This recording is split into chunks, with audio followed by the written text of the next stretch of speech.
My husband and I are not hurricane relief workers. This wasn't even in our plan. But since the Hurricane Helene of 2024 swept through the Carolinas and East Tennessee, we found ourselves right in the middle of a different plan, God's plan. When you hear about a hurricane hitting, you don't think about the mountains of Western North Carolina and East Tennessee.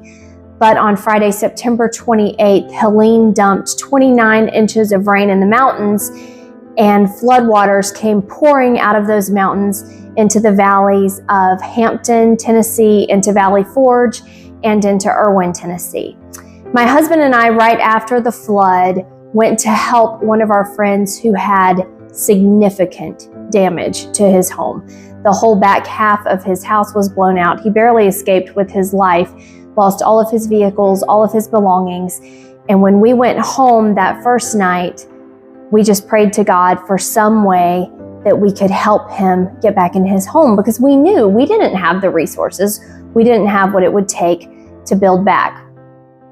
The very next day, I made a video on Facebook about what we had seen, about God showing up and helping folks.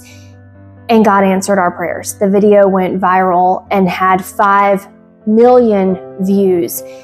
And my inbox started piling up with people from all over the world wanting to give and help and build back homes. And we started having so many resources and so many volunteers and so much progress that we were able to move down the street and help other homes. We set up a fund through our church where people could donate, and we just kept moving. We kept going. As long as God was providing, we just took one step at a time. Now we are almost 4 months in, and we have completed 2 homes, start to finish, along with assisting on other homes, being able to help with HVACs and supplies for other people. And as we worked on that street, we realized there was so much progress being made, but we wanted every home to have help. So we got this idea from one of our volunteers to start having churches adopt a home, which is no small commitment. When a church adopts a home, it essentially means they stay with that family through the entire process, whether it is hiring contractors and getting building supplies, or helping them pick out furniture, to restocking their kitchen and getting them back in. It is the entire process all the way through until the home is turnkey. It's worked. And it hasn't worked because of anything we've done. As a matter of fact, every time we make plans and decide to go out on our own and do something, it fails miserably, and God comes behind us with his bigger, better plan and fixes all of our mistakes. But this whole process has been remarkable, because we've watched crews come in from all over the country and help all of these churches who adopted these homes to help these flood survivors. And the most beautiful thing about this entire work, in my opinion, is the fact that all of these God people, Jesus people, who just have the love of God in their hearts, have stepped beyond their divisions and denominations and their petty differences to join together for a common good. And when we got into one of these homes and we started working, and everybody was dirty and sweaty and itching from insulation or whatever, we were all talking about Jesus and sharing our testimonies and praying with homeowners. We've watched multiple households change their lives and come to God because of this work, which is just incredible.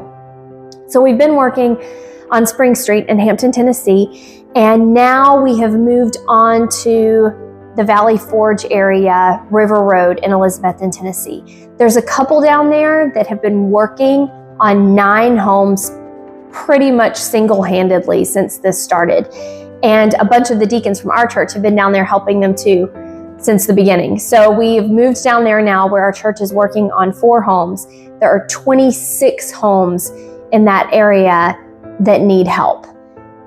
It's a huge undertaking, but it's not with God, because God has provided everything we've needed from the very beginning. We just decided to take on another house a couple of weeks ago that's really bad. We're going to have to essentially rip off the whole back of this house, all new heat pump, new flooring, new kitchen, appliances, washer and dryer, insulation, siding, windows, foundation work, water underneath the house, like all kinds of stuff. But ever since we made the commitment to go ahead and help this family, God has laid out every single thing we needed, from the lumber and the appliances to kitchen cabinets from Mississippi and a washer and dryer from a local lady and flooring and drywall and insulation. God just pours in everything we need every single time.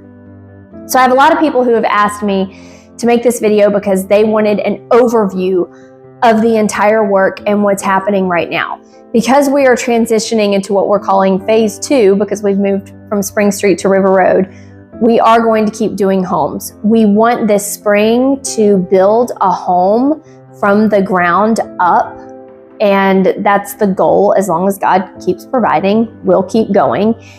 But there are also churches asking how they can help, how they can be involved. There are so many ways to help and be involved. Number one, prayer, because we've seen through this entire thing, it's not us doing anything, it's God doing everything. So we need those prayers first and foremost. If you have a local church in this area that wants to adopt one of these homes and take on that commitment, that project, that's a great way to help. Churches outside the area they've been great for adopting homes. We've had wonderful response, but it's a lot harder. It's a lot trickier if you're far away to adopt a family, because you want to be able to be there with them and at least have some boots on the ground here locally to help them through the whole process. The other way that you can help is to give. We don't ask for people to give. That's been the funny thing. Since we started this, and somebody asked me to make this video and say, tell people how to donate. We haven't done that at all, because this isn't about what we're doing. This isn't about fundraising and trying to get money. Not at all. All we've done from the very beginning is talk about what God is doing and the impact He's having in this area. And as long as we're giving Him the glory and we keep going and trying to shine His light, He provides every single thing we need. So I hate to even say, we're Central Community Christian Church in Johnson City. We're not asking for money. I mean, if you want to be a part of this, the people who are part of this are far more blessed than the flood survivors. But if all you can do is pray, if all you can do is share the video or talk to your church about this, great, because God is the one doing this work, and He's going to keep providing everything that we've needed so far. To God be the glory.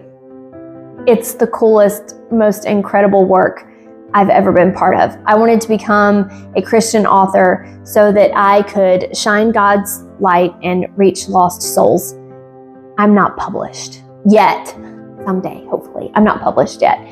But in the meantime, all of this work and the opportunity that it's given me, the reach that it's given me to have Bible studies with people I never would have been able to reach before, to have conversations with people who are feeling hopeless, who have lost everything, who are looking for salvation, looking for an answer, looking to Jesus as their light.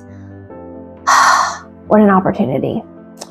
So that's the work. That's what we've been doing in Elizabethton, Tennessee after Hurricane Helene. And if you have any questions, reach out to me, message me, come work, spend a weekend, bring a crew from your church and bring some tools and see what God's doing here. Thank you.